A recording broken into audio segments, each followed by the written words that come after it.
Bueno, como ya me presentaron, yo soy Delia Ayaza de la Universidad Nacional de Río Cuarto y dirijo una línea de investigación en riesgo de daño genético para exposición a plaguicidas. Comenzamos allá por el 2006 con esta línea y en realidad nos interesaba conocer cuál era la situación de la población de trabajadores rurales. Ese fue la primera, creo, el primer objetivo y la meta que teníamos por el 2006. ¿Cuál era la situación en cuanto a el material genético de aquellas personas que están expuestas directamente a sustancias tóxicas como plaguicidas? En realidad, ¿qué aspectos, de acuerdo? O sea, muchas eran las preguntas en ese momento. Sabíamos que estaba pasando algo y lo veíamos a través del relato de los médicos, en realidad, de la provincia, que estaban viendo patologías que eran raras o que tenían una frecuencia que no era común observarlas. Esa era la preocupación. Ahora, empezamos a estudiar qué pasaba, qué clasificación en ese momento teníamos de los plaguicidas y qué aspectos toxicológicos tenían en cuenta esas clasificaciones. Y allí nos encontramos con que hay algunos, como la toxicidad crónica, que no es tenida en cuenta, ¿sí?, al momento de clasificarlos. Por otro lado, la toxicidad reproductiva tampoco estaba demasiado señalada, ni la toxicidad del desarrollo, ni la carcinogénesis, y fundamentalmente lo que tiene que ver con la toxicidad genética. Y aquí nos paramos nosotros para poder explicar de algún modo aquellas otras. ¿Por qué digo esto? ¿Cuáles son los objetivos de la toxicología genética? Si bien es cierto, nuestra línea de investigación hoy, si empezó con toxicología genética, hoy tiene tres pilares, que son la toxicología genética, la legislación y la educación. Porque a partir de que comenzamos a transitar este camino de investigación, vimos que no lo podíamos despegar a las cuestiones biológicas de lo que tenía que ver con las ciencias sociales, con la legislación, con la educación fundamentalmente. ¿Por qué? Porque uno de los objetivos que tenemos en toxicología genética, más allá de proteger ese acervo génico humano y estudiar mediante pruebas de genotoxicidad el potencial que tienen aquellas sustancias químicas de causar daño en el material genético, tenemos como objetivo fundamental la prevención. Entonces, esa prevención estaba totalmente ligada a la legislación que tenemos en nuestra provincia, que no contempla, por ejemplo, los estudios toxicológicos que deberían realizarse los aplicadores de plaguicidas. Entonces, bueno, conjuntamente con eso comenzamos a desarrollar las primeros, o empezamos con los primeros pasos en este gran camino de nuestra línea de investigación. ¿Toda la población está expuesta a plaguicidas? Sí, en realidad sí, todos estamos expuestos. Pero ¿por dónde comenzar? ¿Cuál realizar o cuáles son aquellas poblaciones donde deberíamos realizar el monitoreo? Fundamentalmente nosotros comenzamos con las poblaciones rurales, por considerarlas las más vulnerables, las que están en contacto directo, y por la geografía que tenemos en nuestra provincia, que tenemos muchas poblaciones pequeñas rodeadas de campos de cultivo, no solamente aquellas poblaciones que viven en las zonas rurales directamente, sino en los poblados que están muy cerca de esos lugares donde se pulveriza. Y por otro lado, ampliamos luego la investigación a las zonas urbanas que tienen cercanía a estos lugares que son frecuentes en la provincia de Córdoba y a dos grupos etarios, o sea, los adultos por un lado, que fue lo que comenzamos, y ahora que estamos trabajando con niños. ¿Por qué la genotoxicidad y por qué la relación que yo les decía con las demás? Porque si ocurre un daño genético que puede estar causado fundamentalmente por procesos que pueden ser endógenos o agentes exógenos, puede ocurrir que esas células se reparen por los mecanismos de reparación que tenemos y que no ocurra nada, o que les llegue la muerte celular o apoptosis y tampoco vamos a ver ninguna manifestación.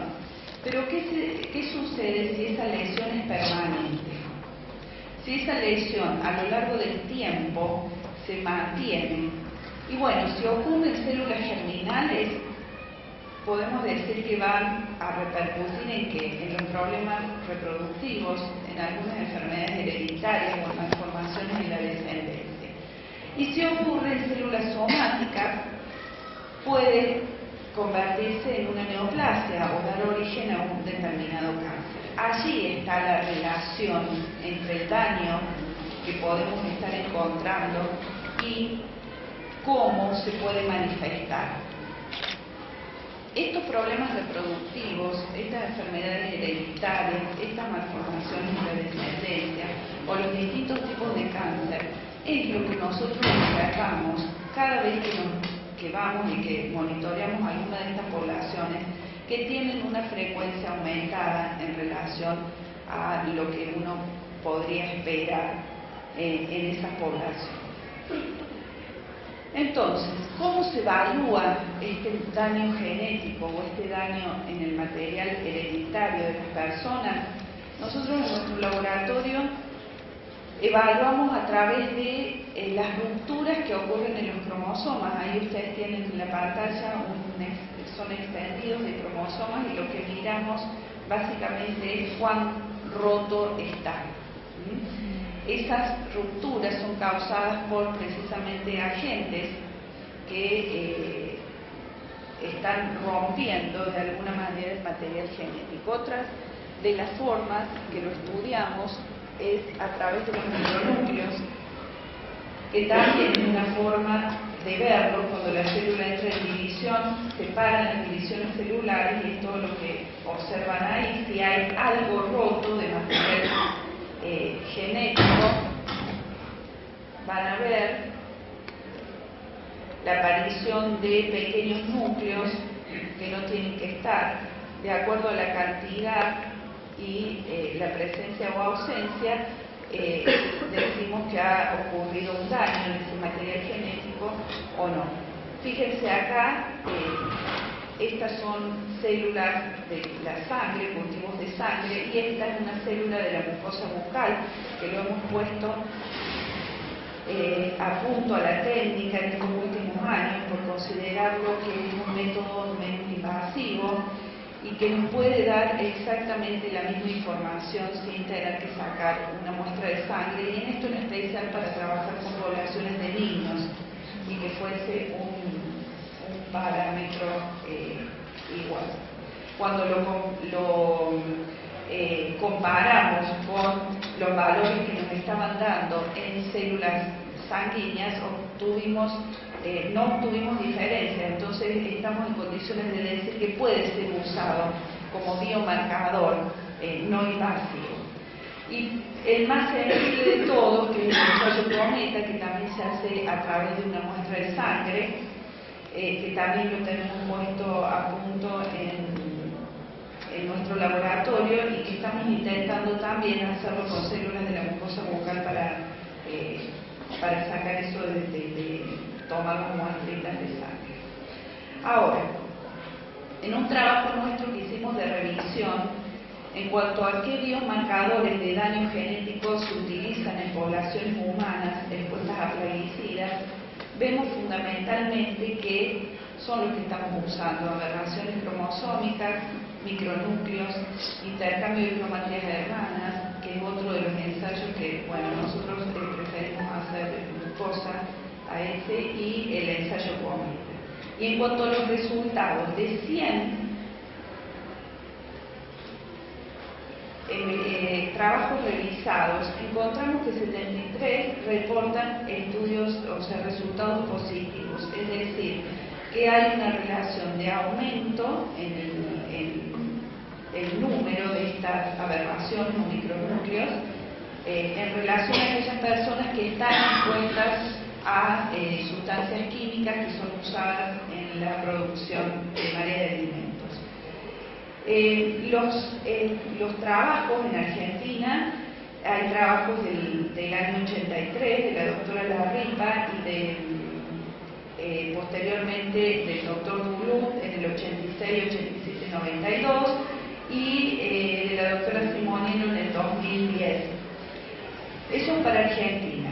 Y si nos fijamos en esta revisión que nosotros hicimos en los 100 trabajos, ¿quiénes utilizan el monitoreo para poblaciones expuestas a estas sustancias contaminantes? Y ahí tenemos un listado en América del Sur, Bolivia, Chile, Brasil, Colombia y Ecuador están utilizándolo como medida de daño en material genético. En América del Norte, México, Estados Unidos y la Colombia Británica, América Central también, Europa, bueno, fíjense que son varios países, Oceanía, África y Asia. En cuanto a este monitoreo en poblaciones argentinas expuestas a plaguicidas, bueno, allí, fíjense, tenemos 10 reportes. Los primeros que yo les decía de los años 80 y 90, que se deben al doctor Duluth, que trabajó con floricultores de la provincia de Buenos Aires y que ha dado diferencias, o sea, los resultados mostraban diferencias significativas entre expuestos y no expuestos en 2 de los 3 trabajos, y después comienzan a aparecer los del grupo de trabajo nuestro, que son el 2009, que trabajamos con trabajadores aplicadores, en realidad, con aberraciones de la provincia de Córdoba, aplicadores pertenecientes a la provincia de Córdoba, que nos dio diferencias significativas, trabajadores rurales y personas ambientalmente expuestas, es decir, que no se dedican a la actividad rural, también con diferencias significativas, aplicadores y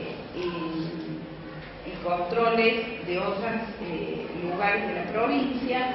Y después los últimos 2 trabajos, el último de este año, que está publicado en Archivos de Pediatría, con una población de niños, y que yo lo llamaría los primeros resultados. En realidad, para Argentina es el primer reporte que existe en niños, ¿sí?, en evaluación de daño en el material genético.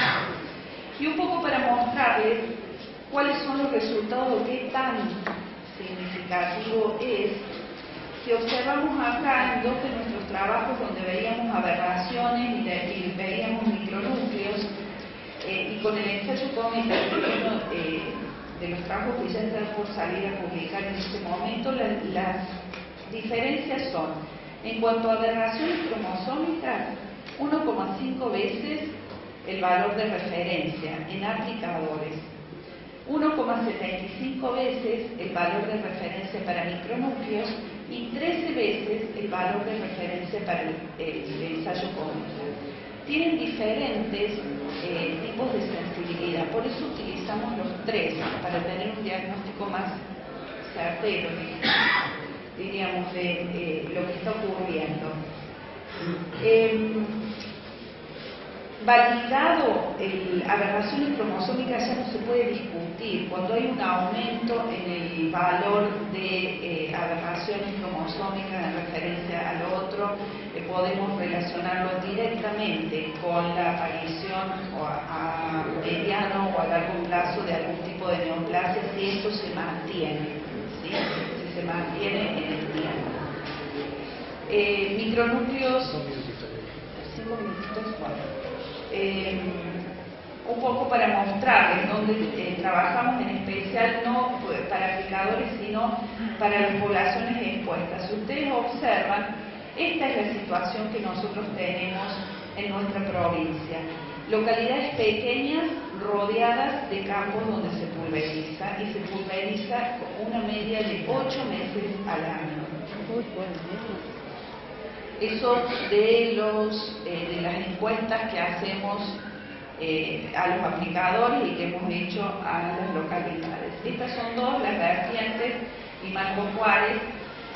Nosotros también hemos realizado relevamientos domiciliares de la población. Este último de la localidad de Las Vertientes ya está en prensa y lo van a poder ver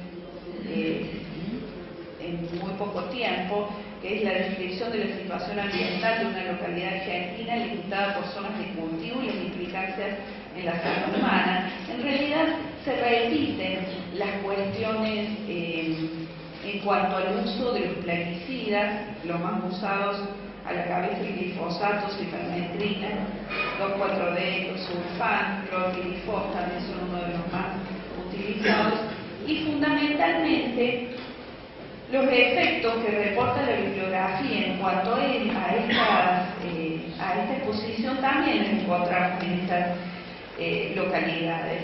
Vertientes con un 2% de relato de cáncer, 6% de asma o bronquitis agudas y 42% de irritación y erupciones en la piel e irritación en los ojos. Y en cuanto a la cantidad de abortos, 27 sobre 110 mujeres en edad reproductiva, que es concordante con la bibliografía, que es poca la bibliografía que tenemos para comparar, pero de la que tenemos disponible, estamos dentro de lo que se ha descrito como debido a exposiciones ambientales adversas. Uno de los últimos trabajos que antes de venir me dijeron que ya está publicado en la Revista de Salud Pública del Ministerio de Salud de la Nación, que se hizo con integrantes de los grupos familiares de las personas expuestas a aquellos aplicadores, trabajadores rurales, cuál era su entorno, ¿sí? Y cómo estaba el daño en el material genético en las tres técnicas que utilizamos, que son aberraciones, micronúcleos en sangre y en mucosa bucal. Observamos diferencias significativas, es decir, que podemos estar diciendo como generalidad que las poblaciones no solamente son los aplicadores, sino aquellas familiares que viven con estos aplicadores que están siendo también, tienen un aumento en el daño del material genético y son poblaciones en riesgo.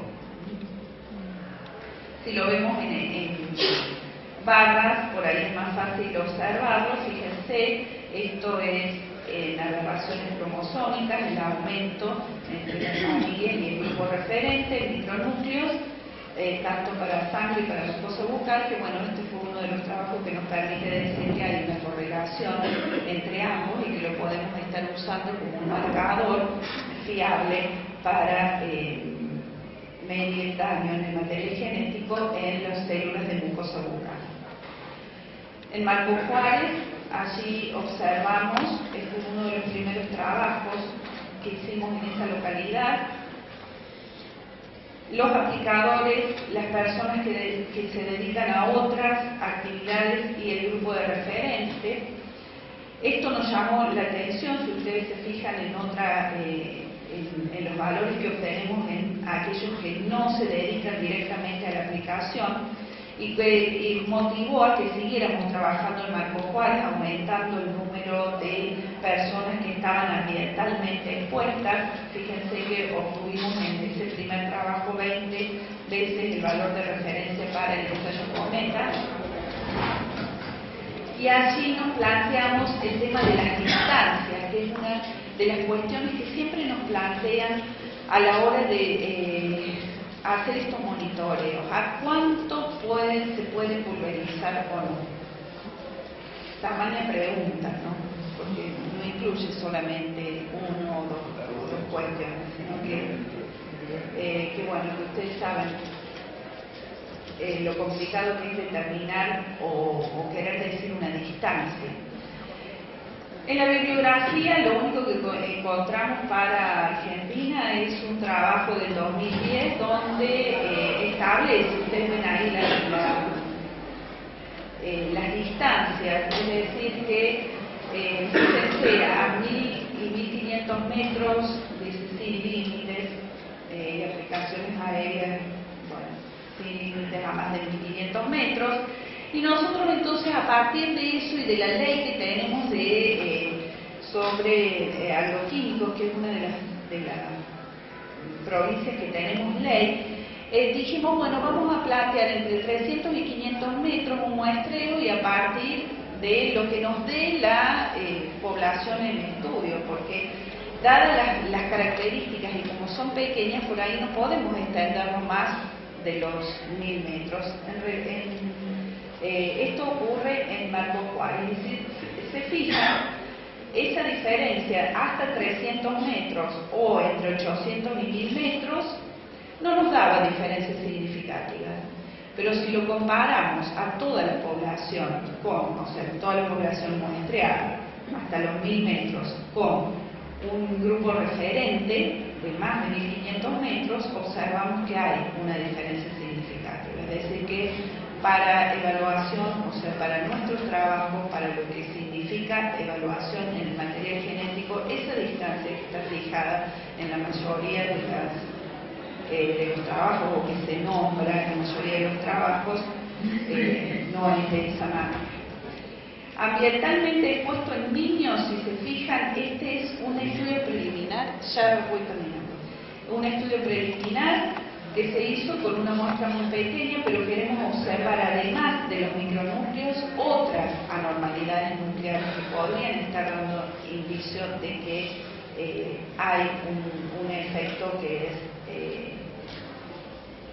severo en los niños. Y sí, si vemos aquellas células que ya entran en muerte celular, vemos diferencias significativas. Aquí hay dos poblaciones y finalmente el último trabajo que les decía de archivos de pediatría, donde encontramos que hasta 300 o 500 metros la frecuencia de micronúcleos en mucosa bucal tiene diferencias significativas con aquellos niños que no están expuestos o que no es que no estén expuestos ambientalmente a eso, pero que tienen distancias de mayores de 1500 metros. El 40% de aquellos niños ambientalmente expuestos sufre algún tipo de afección que se asocia a la exposición crónica a esta sustancia. Y entre ellos, los más frecuentes son síntomas respiratorios, estornudos, dificultad respiratoria, o asociados esos síntomas respiratorios a manchas en la piel, a picazón, a lagrimeo y demás. Entonces, lo que nosotros podemos decir hasta este momento con una población bastante importante muestreada es que si el daño genético no se perpetúa en la forma de mutaciones, podemos decir que es reversible. Si sacamos ese contaminante mediante los mecanismos de ADN o de eliminación de células defectuosas. El tema es si esto continúa a bajas dosis y por largo tiempo. Disminuir entonces los niveles de genotoxicidad evitando exposición a plaguicidas y puede disminuir o desaparecer ese daño que se observa, y si consideramos que los países en vía de desarrollo consumen tan solo una quinta parte de los plaguicidas producidos a nivel global, entonces en estos países ocurren alrededor del 99% de intoxicaciones fatales. Creemos, para finalizar, que no se puede discutir más que no tengan capacidad para producir efectos adversos en el material genético. Y si tienen ese efecto, pueden dar a mediano o largo plazo. Ya sé que también está todo lo que es la susceptibilidad individual de cada persona, pero hay un riesgo, son poblaciones en riesgo. Y entonces decimos que el monitoreo genotoxicológico debería integrar los planes de vigilancia médica para proteger la salud de no solo los trabajadores, sino de aquellas poblaciones más vulnerables.